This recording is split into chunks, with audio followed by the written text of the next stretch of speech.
Welcome again to IIT JEE school Ramanujan school of studies में आप सभी का स्वागत है। आज का क्वेश्चन है इसमें शॉर्ट्स में जो कि 1999 screening test IIT JEE 2 marks में पूछा गया है। क्वेश्चन कह रहा है a spring of force constant के।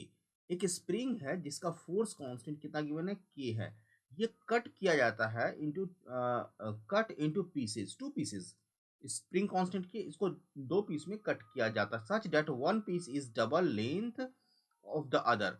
तो अगर स्प्रिंग को दो एल लेंथ का है, इसको एक L1 और L2 में कट किया जाता है और L1 is equal to twice of L2 है, ये क्वेश्चन में गिवन है। देन द लॉन्ग पीस, ठीक है, तो L1 का long piece will have the force constant. तो इसका फोर्स कांस्टेंट सपोज K1 है और इसका फोर्स कांस्टेंट सपोज K2 है और L का ओरिजिनल का फोर्स कांस्टेंट K है। तो जैसे ही लेंथ चेंज होता है तो फोर्स कांस्टेंट क्या होता है स्प्रिंग का, वो चेंज हो जाता है।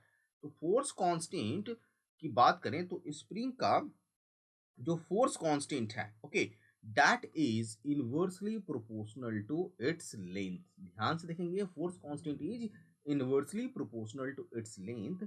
सो we have k into l is equal to constant k और l मतलब l is the length of spring and k is the force constant. So we can write here k1 l1 is equal to k2 l2.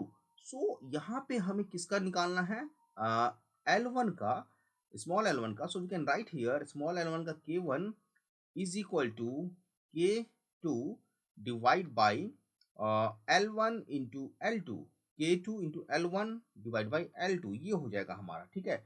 तो इसके term में आ जाएगा, ये आ जाएगा L2 के term में, बट हमें किसके टर्म में निकालना है, K के टर्म में निकालना है। तो यहाँ पे हम एक चीज और कर सकते हैं कि इसको इक्वेट कर सकते हैं K इंटू एल से। यहाँ पे रेड से लिख रहा हूँ, ध्यान समझिए, ओरिजिनल से भी हम इसको इक्वेट कर सकते हैं।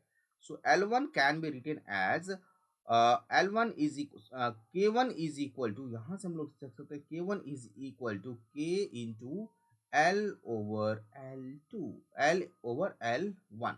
सो K1 is equal to L over L1। So K is equal to K और L तो ओरिजिनल है और L1 कितना होगा, L1 2/3 ऑफ ओरिजिनल L होगा। क्यों, क्योंकि L1 इज 2 है और L2 इज L है, राइट। तो दोनों का सम 3 हो जाएगा, तो रेशियो 2/3 हो जाएगा, तो L से L कैंसिल हो जाएगा। So we have K is equal to K1 is equal to K into original का कितना हो जाएगा 3/2, मतलब 3/2 टाइम्स हो जाएगा, तो आंसर इसका बी हो जाएगा, राइट।